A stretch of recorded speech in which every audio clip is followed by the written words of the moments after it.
Hello friends, मेरा नाम है सी एस आई पी मिथुन जायसवाल। हम कर रहे हैं गाला का एक धमाकेदार रिवीजन। आज करने वाले हम गाला का paper number 5 section number B. तो चलो शुरू करते हैं आज का ये वीडियो। ओके बेटा जी, तो चलते हैं, शुरू करते हैं। पहला question, in which activity management is necessary. बेटा जी, कौन सी एक्टिविटी है जहां पे मैनेजमेंट इज नेसेसरी होता है? ओके, तो मैनेजमेंट कहां नेसेसरी होता है? Management is necessary in all type of human activity such as agriculture, army, education, social, religious, political, etc. It is seen in the units of each field and different department of this unit. तो management कहां necessary है?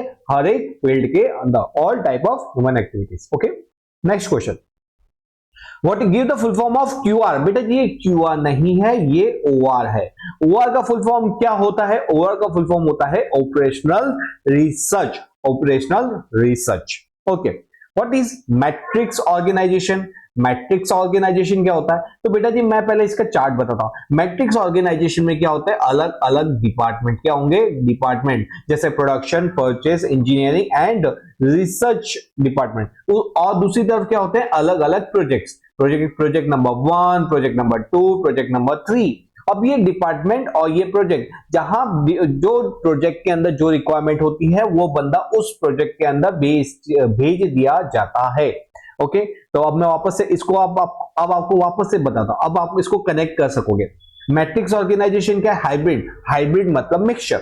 Mixture organisation structure, तो ये organisation structure का mixture, जिसमें क्या होता है? That combine the departmentalisation of function. मतलब जैसे डिपार्टमेंट वर्क करता है ना, अलग अलग department, production, purchase department, sales department, accounts department, तो ये डिपार्टमेंट होते हैं। And project structure, project 1, project 2, project 3, तीनों दोनों का कॉम्बिनेशन, मतलब एक तरफ ऊपर डिपार्टमेंट, नीचे प्रोजेक्ट, और उनको क्या करेंगे? हम कंबाइन करेंगे, जिससे क्या होगा? Where employ report to superiors simultaneously, जहां पे एम्प्लॉय दोनों को रिपोर्ट करना पड़ता है। डिपार्टमेंट को भी मैं कौन से प्रोजेक्ट पे हूं, प्रोजेक्ट मैनेजर को भी कि भाई मेरा काम कितना चल रहा है इस प्रोजेक्ट के अंदर। Okay, functional head and project head, तो जो यहाँ पे क्या होगा? एक फंक्शनल हेड मतलब जो डिपार्टमेंट हेड होगा, और दूसरा प्रोजेक्ट हेड जो, तो यहाँ पे क्या हुआ? ये होता है मैट्रिक्स ऑर्गेनाइजेशन। क्या होता है? एक हाइब्रिड ऑर्गेनाइजेशन, जिसके अंदर क्या होगा? एक डिपार्टमेंटलाइजेशन फंक्शन होगा और दूसरा project departmentalisation function and project head. जो एम्प्लॉय होंगे उसको रिपोर्ट दोनों को करना पड़ेगा, डिपार्टमेंट को भी एंड फंक्शन वाले को भी। Okay, next, what is accountability. Accountability का मतलब होता है जब आप कोई काम किसी को सौंप दो, उसको भाई बताना पड़ेगा, आपको जवाब देना पड़ेगा कि काम कहां तक हुआ, क्यों नहीं हुआ, या तो कितना अच्छे से हुआ। Accountability is the state of being answerable. मतलब जब हम किसी को अकाउंटेबल मानते हैं कि भाई इस काम के लिए तुम अकाउंटेबल हो, मतलब तुम जवाबदार हो। अब तुमको ये काम को इफ और बट, मैं कुछ सुनना नहीं चाहता, नो इफ नो बट, मेरे को ये काम चाहिए, तो मैं उसको अकाउंटेबल बना देता हूं उस काम के लिए। तो accountability is being answerable for the final result of assigned work. तो जो काम असाइन किया हुआ है, जो ड्यूटीज असाइन किए, उसके फाइनल रिजल्ट के लिए उसको आंसरेबल बना देना, उसी को क्या बोला जाता है? अकाउंटेबल। वापस अकाउंटेबल, अकाउंटेबिलिटी का मतलब क्या होता है? जो आपने रिस्पॉन्सिबिलिटी दी है, जो उसको काम दिया है, जो उसको ड्यूटीज दी है, उसके फाइनल रिजल्ट के लिए उसको आंसरेबल करना, उसको बोलते हैं अकाउंटेबिलिटी। ठीक है, तो मैं आपको कंसेप्ट वाइज आपको बड़ा मजा आ रहा होगा ना समझ के। क्या होता है? चीजों को पहले समझो और फिर उसको याद रखो ना, वो लंबे समय तक याद रहती है। इसी तरह से हम अपने क्लासेस के अंदर भी हम बेटा जी 11, 12 और सीए पढ़ाते हैं। अगर आपको अच्छा लग रहा है और आप भी सीए करने का सोच रहे हो, तो सितंबर में आपकी एग्जाम आने वाली है सीए फाउंडेशन की। आपकी यहां से एग्जाम खत्म होगी 17 मार्च को, और उसके 1 या 2 दिन बाद तुरंत ही हम 18 या 19 तारीख को, क्योंकि फाउंडेशन के लिए तैयारी करनी है तो पहले से ही नो वेकेशन, आपको फाउंडेशन खत्म हो उसके बाद जल्द से कर लेना, क्योंकि 2 महीने का गैप, आपका रिजल्ट 2 महीने बाद आता है, तो वहां पे आपको मजे करने को मिलेंगे। लेकिन यहाँ पे आपको अगर सीए के लिए सच में तैयारी करनी है तो फाउंडेशन के लिए सितंबर इज अ गुड पीरियड। हमारी क्लासेस चालू हो जाएगी 1 या 2 दिन बाद। आपको चाहो तो आप मेरे यहाँ पे न्यू चांदखेड़ा पे हमारी क्लासेस है, बड़ा ही मजेदार हम पढ़ाते हैं, प्रोफेशनल फैकल्टीज होती है, बड़ा ही जबरदस्त हम उसको पढ़ाते हैं, रिवीजन करवाते हैं, टेस्ट वगैरह कंडक्ट करते हैं। तो अगर आप सोच रहे हो तो उसका रजिस्ट्रेशन जरूर से करवा देना। आप मेरे को कमेंट में भी लिख सकते हो sir I want to do CA, और मैं आपको उसकी डिटेल भी शेयर कर दूंगा। ठीक है बेटा, which is the base for selection process. बेटा जी सिलेक्शन प्रोसेस के लिए क्या बेस होता है, क्या बेस होता है, तो इसके लिए बेस होता है प्रिलिमिनरी इंटरव्यू, इसको बोलते हैं रिसीविंग एप्लीकेशन। हम क्या करते हैं, प्रिलिमिनरी उनका इंटरव्यू, जैसे हम जाते हैं जॉब के लिए, मैम कोई जॉब की रिक्वायरमेंट है क्या, वो बंदी क्या करेगी, वो बोलेगी हाँ रिक्वायरमेंट है, 2 मिनट आपका रिज्यूम दो। वो जैसे रिज्यूम देगा उसको देखेगी, अच्छा तुम्हारी क्वालिफिकेशन क्या है, अरे तुम तो खाली बीकॉम किए हो, हमको क्या रिक्वायरमेंट है, हमको तो एक चार्टर्ड अकाउंटेंट की रिक्वायरमेंट है, मतलब आपका रिज्यूम रिजेक्टेड। तो उसमें क्या होगा, अगर उसके पास 100 रिज्यूम आए होंगे, उसमें से 10 सीए वाले होंगे, 10 रिज्यूम को वो फॉरवर्ड करेगी, 10 रिज्यूम को क्या किया जाएगा, आगे फॉरवर्ड किया जाएगा, ठीक है, फर्दर प्रोसेस के लिए। और बाकी के जो 90 रिज्यूम थे, जो बीकॉम, एमकॉम, एमएड या जो भी हो, उसको क्या कर दिया जाएगा, रिजेक्ट कर दिया जाएगा। तो यहाँ पे बेस ऑफ सिलेक्शन क्या होता है, प्रिलिमिनरी इंटरव्यू, जिसके अंदर is a base for selection process as screen out completely unqualified candidate. Screen out का मतलब क्या होता है, जो अनक्वालिफाइड कैंडिडेट्स हैं उसको बाहर निकाल देना, and provide a pool of application, और जो एप्लीकेशन बच गए उसको आगे फॉरवर्ड करना। तो ये बेटा प्रिलिमिनरी इंटरव्यू हमारा क्या होता है, is a base for selection process. What is the effect of distrust and fear on communication? ये इफेक्ट क्या होती है, distrust and fear of communication की इफेक्ट क्या होती है। distrust मतलब ट्रस्ट नहीं करना, या तो fear, जब भी कोई व्यक्ति हमको इंफॉर्मेशन देता है कि भाई ये इंफॉर्मेशन को आगे कम्युनिकेट करना है। अब क्या हुआ, यहां पे बॉस ने बोला मैनेजर को कि आज से सबके सब जो 7 घंटे ड्यूटी कर रहे थे ना, वो अब से 12 घंटे ड्यूटी करेंगे, और उसमें आपको संडे भी नहीं मिलेगा। मैनेजर जाओ जाके एम्प्लॉइज को बोल दो। अब मैनेजर क्या बोलेगा, यार मैं खुद ही यहाँ पे 12-12 घंटे की जॉब, वो भी संडे को भी आओ, वो भी हॉलीडे पे भी आओ, मैं खुद ही तैयार करने के लिए तैयार नहीं हूं, तो मैं उनको क्या बोलूं। तो इसी को बोलते हैं डिस्ट्रेस या तो फियर। तो क्या होता है, उसकी इफेक्ट क्या होती है, जब डिस्ट्रेस या तो फियर होता है ना, तो that create a psychological barrier in communication. तो वो कम्युनिकेशन के अंदर एक साइकोलॉजिकल रुकावट पैदा करता है, लीडिंग टू रिफ्यूजल, या तो वो मना कर देता कि भाई मैं ये तो कम्युनिकेट नहीं करने वाला, और टू ट्रांसमिट और रिसीव इंफॉर्मेशन, या तो वो रिफ्यूजल कर देगा, लीडिंग टू रिफ्यूजल, या तो उसको ट्रांसफर नहीं करेगा, या तो उसको रिसीव नहीं करेगा।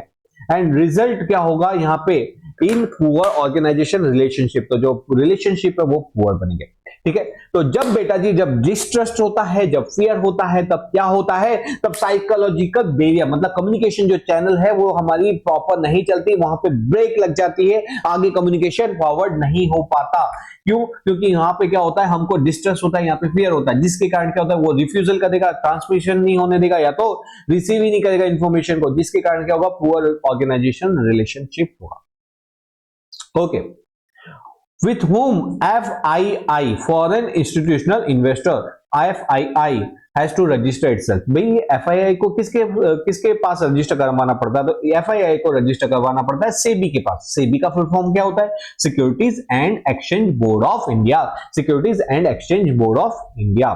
ओके बेटा, next, what is mean by contract note in the purchase and sale of security. जो परचेज और सेल ऑफ सिक्योरिटी होती है ना, उसमें कॉन्ट्रैक्ट नोट का मतलब क्या होता है। बेटा जी आपने कभी शॉपिंग की होगी तो दुकान वाला आपको क्या देता है, बिल देता है ना। बिल में क्या लिखा होता है, बिल मतलब इनवॉइस, इनवॉइस में क्या लिखा था, आपने कौन सा गुड्स खरीदा, कितनी प्राइस में खरीदा, उसका टोटल टैक्स कितना हुआ, उसके अंदर गवर्नमेंट ड्यूटीज कितनी हुई है, उसका टोटल अमाउंट कितना पे करना है, यही सब जो जब हम सिक्योरिटीज परचेज करते हैं तो वो बिल का मतलब क्या होता है, वो होता है कॉन्ट्रैक्ट नोट। और वो कॉन्ट्रैक्ट नोट के अंदर भी यही सारी डिटेल होती है। तो कॉन्ट्रैक्ट नोट का मतलब क्या हुआ, कॉन्ट्रैक्ट नोट एक लीगल डॉक्यूमेंट है, जो कौन इश्यू करता है, वो करता है स्टॉक ब्रोकर। किसको इश्यू करेगा, वो करेगा इन्वेस्टर को। कितने टाइम में, 24 आवर्स के अंदर। क्या हुआ, ये लीगल डॉक्यूमेंट है, issued by stock broker. Stock broker issue करेगा इन्वेस्टर को 24 घंटे के अंदर अंदर, जिसमें कौन कौन सी डिटेल होगी, purchaser, sale of security, price क्या है, क्वांटिटी क्या है, उस सब की डिटेल इंफॉर्मेशन होती है। ठीक है, next, what is personal selling? Personal selling का मतलब क्या होता है बेटा जी? पर्सनल सेलिंग का मतलब जो इंडिविजुअल जो व्यक्ति सेल करता है, जैसे आप कभी कार खरीदने गए हो, टू व्हीलर खरीदने गए हो, तो आपको पर्सनल सेलिंग को दिखाता है, वो आपको पर्सनल बुलाता है, हाँ जी बोलिए आपकी रिक्वायरमेंट क्या है, कौन सा मॉडल आप सिलेक्ट करना चाहते हो, कितनी सीसी का आप मॉडल सिलेक्ट करना, आपका टोटल बजट क्या है, तो वो पहले आपकी इन्फॉर्मेशन लिखता है, आपकी रिक्वायरमेंट को समझता है, उसके हिसाब से आपको सेल करता है, वो इसी को बोला जाता है पर्सनल सेलिंग। पर्सनल सेलिंग क्या होता है? Is a part of promotion in which direct and, ये क्या होता है? ये डायरेक्ट सेलिंग होता है, हाँ जी। ये फेस टू फेस इंटरवेंशन होता है, हाँ वहां पे लोग जो seller and purchaser face to face intervention करते हैं, and between the sales person and potential buyer. तो यहाँ पे जो पोटेंशियल बायर एंड पर्सनल जो सेलर है, सेल्स पर्सन है, उनके बीच में क्या होता है? उनके बीच में पर्सनल इंटरेक्शन होता है, और यहाँ पे वो प्रोवाइड की जाती है information and close a sale, और वहां पे फिर एंड में अगर उसको सबसे सेटिस्फाई होता है तो वो सेल में कन्वर्ट हो जाता है। तो पर्सनल सेलिंग का मतलब क्या हुआ? पर्सनल सेलिंग प्रमोशन का पार्ट है जिसके अंदर डायरेक्ट सेल होगा, फेस टू फेस कम्युनिकेशन होगा, किसके बीच में? सेल्स पर्सन के बीच में एंड हमारा पोटेंशियल बायर के बीच में, जहां पे उसकी सारी क्वेरी को सॉर्ट आउट किया जाएगा, उसको इंफॉर्मेशन प्रोवाइड की जाएगी, और दैट क्लोज टू सेल। बेटा यहाँ पे याद रखना, ये किस में आता है? ये आता है प्रमोशन मिक्स। अगर आपको पूछा ना what is promotion mix, promotion mix में कौन कौन से एलिमेंट्स है, तो यहाँ पे advertisement, sales promotion, personal selling and publicity, इसी में हमने देखा था पर्सनल सेलिंग। तो प्रमोशन में कहा था advertisement, sales promotion, personal selling and publicity. Next question, what is the full form of voice? Voice का मतलब क्या होता है? वॉइस का मतलब होता है voluntary organisation in interest of consumer education. Voluntary organisation, एक ऑर्गेनाइजेशन जो वॉलंटरी आ रही है, किसके लिए? कंज्यूमर के एजुकेशन के इंटरेस्ट में, ठीक है। Voluntary organisation in interest of consumer education, उसी को बोला जाता है वॉइस। तो बेटा यहाँ पे हमने क्या किया? हमने बड़े ही मजेदार ढंग से हमने किया हमारा paper number 5 section number B. I hope आपको आया होगा मजा। तो अच्छा लगा हो तो लाइक करना, कमेंट में लिखना, सब मजा आया। Thank you for watching. चलो मिलते हैं नेक्स्ट वीडियो में, तब तक के लिए पढ़ते रहिए और आगे बढ़ते रहिए। चलो फ्रेंड मिलते हैं नेक्स्ट वीडियो में, बाय।